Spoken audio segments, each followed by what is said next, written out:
Muy buenas tardes, el día de hoy vamos a hablar sobre la corrupción en este trabajo que estamos haciendo para ética pregrado de la Universidad Nacional a distancia UNAD. Vamos a hablar inicialmente de la corrupción.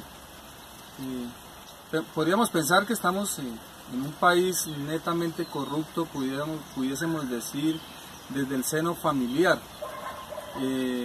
Ya hoy en día, producto de los medios de comunicación, producto de los mismos actuares de las personas, de nuestros dirigentes políticos, de nuestros líderes, se está llevando a la sala del hogar colombiano, se está llevando esa noticia, ese modo de sobrevivir hoy en día, una supervivencia, y es a partir de la corrupción. Cuando los medios de comunicación nos informan en todo el país que hay corrupciones, que hay puentes que se construyen, que se roban los recursos para que estos puentes que se construyan se hagan de una forma mal hecha, una ingeniería o un diseño mal hecho, falta de materiales de óptima calidad en estas obras. Eso es producto de la corrupción. Por eso las obras no duran. Entonces nosotros desde la habitación o desde la sala de nuestras casas, cuando nuestros hijos ven televisión, están adoptando una doctrina, ¿sí?, que se promulga en todo el país, y es la corrupción. Entonces existe el interrogante de qué vamos a hacer contra este flagelo que nos está azotando últimamente a los colombianos. Existen muchos tipos de corrupción.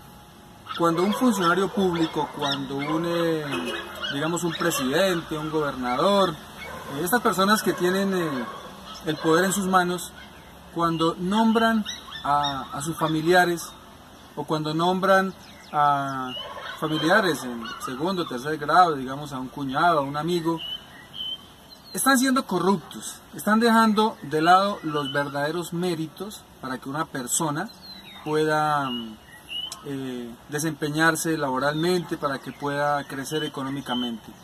Esto es un flagelo que nos está azotando y nosotros a veces no nos damos cuenta. Nosotros ya adoptamos la corrupción como un tema completamente normal.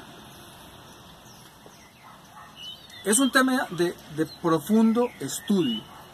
Los servidores públicos en todo el país, hablemos desde el Senado de la República, desde el presidente de la República, de los gobernadores, de los gerentes de los hospitales, hablemos de cualquier funcionario público que se desempeñe hoy en día en nuestro país, en Colombia.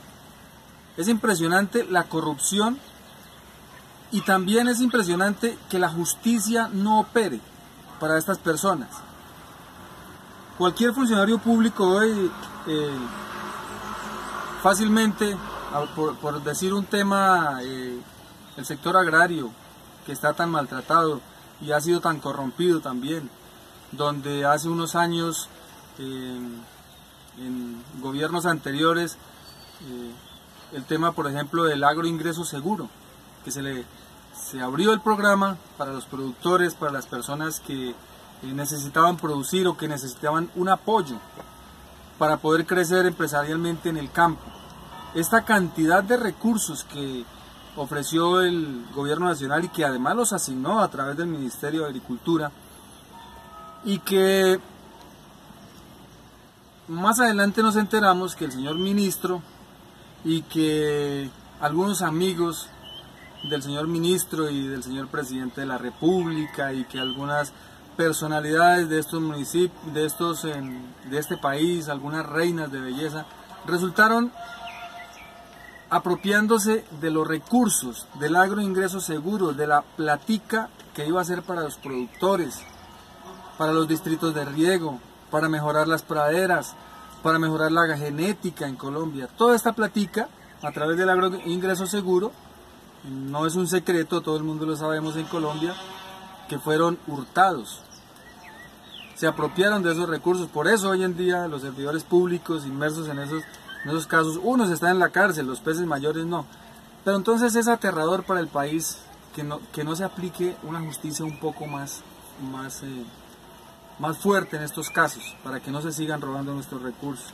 El sistema de la salud, mucho más saqueado hoy en día. Nosotros vemos ahora ya hay carteles de la salud, que el cartel de la hemofilia, todas estas cosas.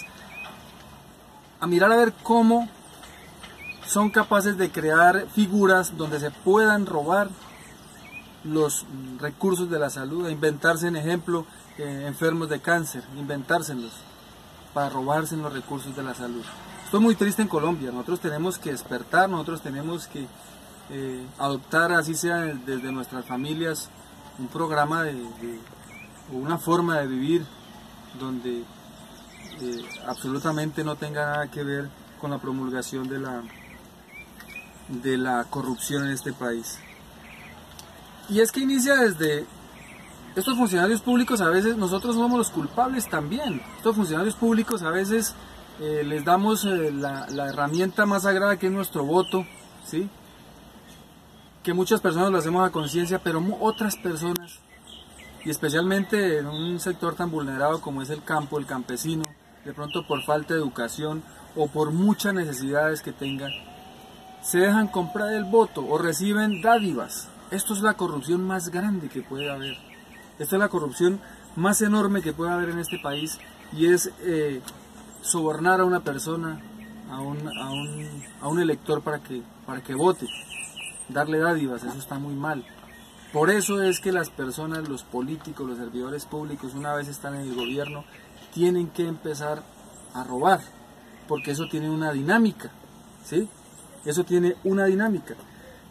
Podríamos decir que hoy en día el establecimiento, sea el Estado, patrocina la corrupción, y la corrupción mantiene el establecimiento, ¿sí? Es decir, una persona en el Estado, una persona, dicho funcionario público, ¿sí?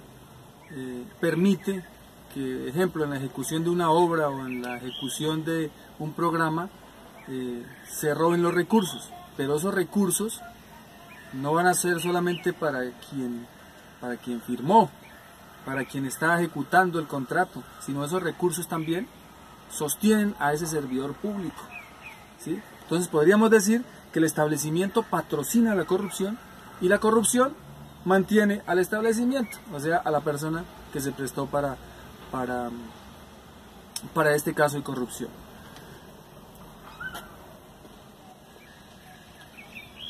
Este tema de la corrupción en el ejercicio en el Congreso de la República, vemos hoy en día congresistas que han sido elegidos por nuestros campesinos, han sido elegidos por nuestros citadinos, por todo el mundo, por los profesores, y una vez llegan allá, profiriendo algunos programas en beneficio del trabajador, en beneficio del campesino. Una vez llegan allá, las empresas grandes, los empresarios los cogen, y como ellos son los quienes han patrocinado verdaderamente estas campañas, pues ellos tienen que devolverle el favor a los empresarios grandes. Es así entonces que resultan aprobando cosas en contra del pueblo, continuando así con esta eterna corrupción, que si el gobierno nacional o si nosotros los colombianos no tomamos medidas en el asunto, pues seguramente vamos a vivir ya no 40 años de violencia, sino 40 años más de corrupción. Esto es para que todos ustedes reflexionen, para que nos pongamos la mano en el corazón y pensar antes de llegar a actuar corruptamente. Muchas gracias.